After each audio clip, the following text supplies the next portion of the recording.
A mí me han pedido que yo les hable a ustedes sobre, bueno, cuál puede ser el efecto que las tecnologías pueden tener sobre todo lo referido al aprendizaje. Y yo voy a tocar pues esos puntos que ustedes tienen puestos ahí, ¿no? Quiero hacer una referencia a qué es lo que está pasando en un momento determinado entre las tecnologías y la formación y algunos elementos que nos podemos encontrar. Después plantear también, bueno, pues algunos hechos que están ocurriendo en esta sociedad del conocimiento y cómo estos hechos pues van a repercutir lógicamente en cómo nosotros tenemos que llevar a cabo la formación.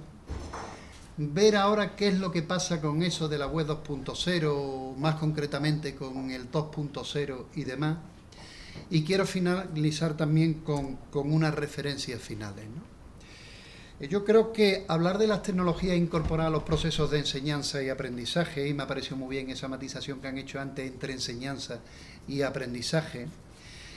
es poder partir de una realidad. Y la realidad es que, bueno, pues esto tiene muchas posibilidades, esto nos puede crear mucha serie de cosas, nos pueden ampliar los escenarios de formación, nos los pueden llegar a flexibilizar. Pero la realidad es que, bueno, hay más fracasos muchas veces que posibilidades. Y la realidad también es que cuando se hacen investigaciones los resultados no están claros entre yo incorporo muchos cacharros o muchas tecnologías y después qué resultados tengo. Valga, por ejemplo, el último informe PISA. Claro, y ante eso nos podemos hacer una serie de preguntas. Si aquí precisamente estamos hablando de los 2.0, este que viene de ahí de abajo del sur, que es lo que nos está contando desde el principio, ¿no? Yo creo que esa falta del resultado se debe a una serie de cuestiones. Una, nos hemos olvidado de lo que de verdad son las variables críticas cuando yo llevo a cabo escenografías utilizando tecnologías de la información y comunicación. Otra, nos hemos centrado demasiado en la tecnología y olvidándonos en realidad de en un momento determinado que nosotros lo que tenemos que crear son escenarios de formación y por tanto escenarios de comunicación entre los estudiantes y los profesores. Otra cosa es que cuando incorporamos tecnologías, queremos hacer con esa tecnología lo mismo que hacíamos sin ellas, ¿no? Yo he dicho muchas veces de forma coloquial que decir las mismas tonterías que decimos de forma presencial con Internet tiene incluso el inconveniente de que se llega a enterar más gente, ¿no? Nos hemos olvidado también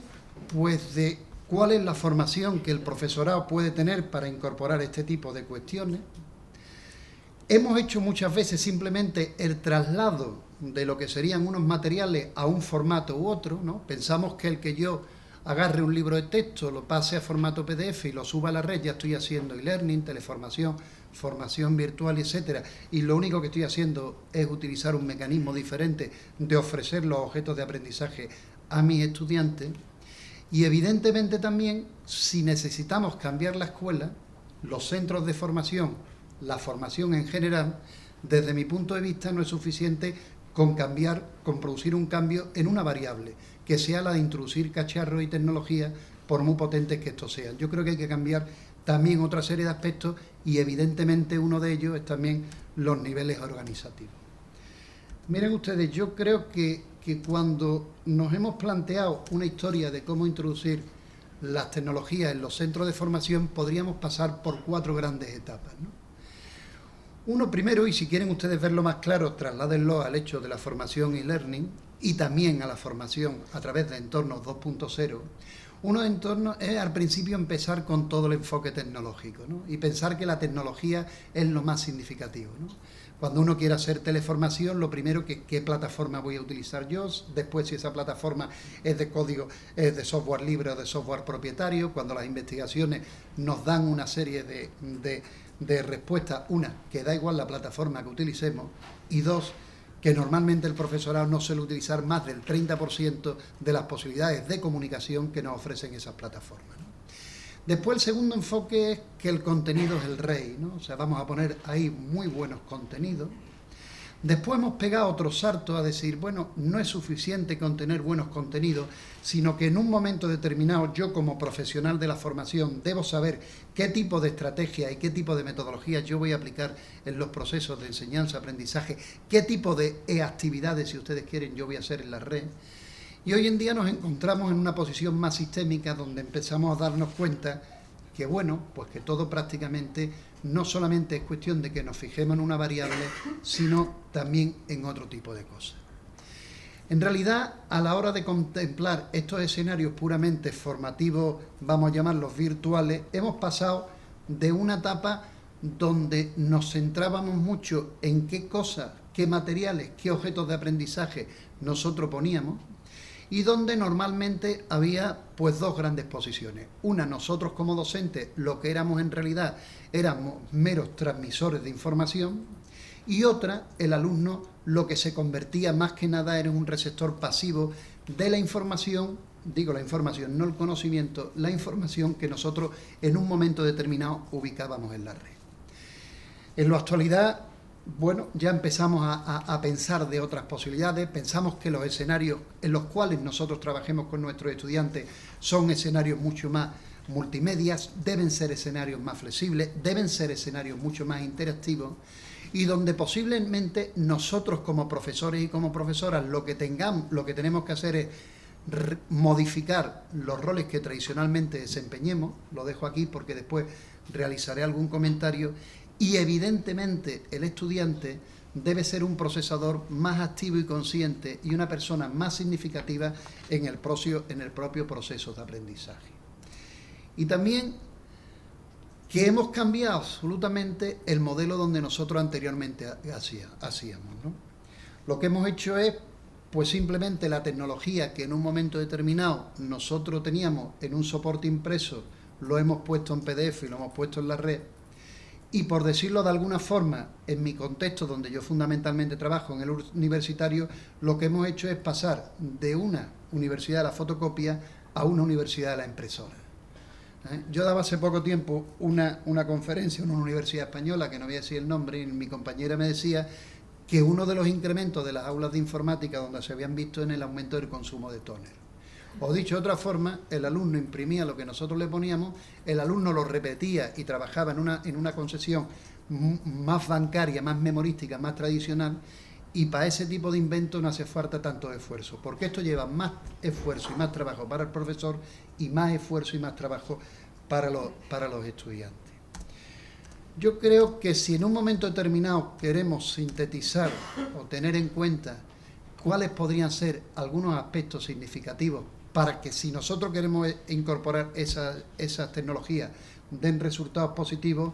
uno evidentemente es poner contenidos de calidad. Otro es que el profesor y la profesora, cuando desempeñan esa función de tutor virtual, ese papel sea verdaderamente clave y verdaderamente significativo. Otro es que se establezcan mecanismos para llevar a cabo una comunicación multidireccional. Hoy en día, las herramientas de comunicación sincrónica y asincrónica que existen en la red, tanto las tradicionales como las que pueden emanar de la web 2.0, nos permiten crear esos escenarios significativos.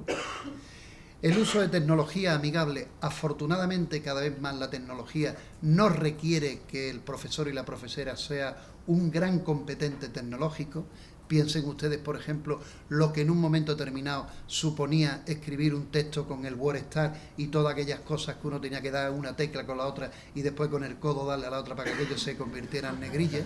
y lo verdaderamente rápido y cómodo que lo podemos hacer hasta ahora, y evidentemente el centrarse en la metodología. Pero también no olvidarnos que los escenarios futuros de formación se van a desenvolver más en lo que serían ecosistemas de enseñanza virtual, donde yo voy a trabajar con diferentes tipos de cuestiones, voy a trabajar con tecnologías sincrónicas visuales como pueden ser toda la tecnología de la videoconferencia, voy a trabajar con entornos personales de aprendizaje, he visto que en el documento ustedes tienen alguna referencia a los mismos, y voy a disponer diferentes tipos de tecnología que me permita a mí crear una nueva escenografía de comunicación con mis estudiantes. Yo creo que si las tecnologías sirven algo en los procesos de enseñanza-aprendizaje, es la capacidad que nos van a ofrecer de crear unos nuevos escenarios de comunicación con unos nuevos alumnos que tienen unas nuevas características. Y yo le apuntaba a ustedes de que una de las cosas que son significativas es que por qué ha fracasado es porque no nos hemos centrado demasiado en lo que podrían ser en un momento determinado las variables críticas. Hace ya tiempo, yo en su momento elaboré un modelo sobre cuáles podrían ser las variables críticas en los entornos de formación, y fíjense ustedes que evidentemente la tecnología es importante. Si no tenemos tecnología, nos podemos dedicar a otras cosas. Pero que yo creo que si queremos hacer escenarios de formación que sean válidos para nuestros estudiantes, que al fin y al cabo es la variable crítica a la cual nosotros en un momento determinado tenemos que responder, tendremos que empezar a centrarnos en otro tipo de aspectos. Por ejemplo, ¿qué es lo que nosotros vamos a hacer como tutores y como tutoras? Por ejemplo, desde un punto de vista de las estrategias y las metodologías que nosotros vamos a aplicar, cuáles son en un momento y en qué medida esas estrategias van a ser diferentes o divergentes con lo que podrían ser escenarios de formación virtual, qué tipo de papel vamos a tener que desempeñar el profesor y el estudiante. Y digo el estudiante porque para el estudiante un escenario de formación tradicional es lo más cómodo en la formación. Yo te mando unos documentos, tú esos documentos te los metes en tu cabeza y en función que me los repitas y de acuerdo al grado de semejanza con lo que yo te he dado, así va a venir la calificación académica. Si yo te digo ahora que empecemos a trabajar en una perspectiva colaborativa, en una perspectiva donde tú vas a construir el conocimiento en relación con los objetos de aprendizaje, con tu compañero y el profesor, eso ya resulta mucho más complicado. Y yo le decía que nos encontramos en una situación donde hay una serie de variables, evidentemente las que yo he puesto ahí en la pantalla no son todas, pero sí son unas variables que van a determinar o están produciendo cambios en el terreno educativo y que por tanto nosotros tenemos que tenerlo en cuenta, ¿no? Hemos cambiado el modelo de sociedad en el cual nos desenvolvemos, hay transformaciones en los escenarios de formación, hay en un momento determinado cambios en lo que pueden ser nuestros estudiantes y por supuesto también lo que pensamos de cómo se produce el aprendizaje a comienzos del siglo XXI es notablemente diferente a lo que sería en, digamos, el siglo XX. Y uno de los cambios es esto: la sociedad, ya no vivimos en una sociedad industrial o postindustrial, sino vivimos en una sociedad del conocimiento. Nos guste o no nos guste, esa sociedad del conocimiento, esto me lo voy a pasar, pues está completamente marcada por la presencia de las tecnologías. De ahí que sería una fuerte contradicción que nosotros pretendamos formar a nuestros estudiantes con unas tecnologías que no son las propias del modelo de la sociedad en los que ellos en un momento determinado se desenvuelven. Y además, esas tecnologías, pues digamos, de alguna forma, se van a ver notablemente implementadas.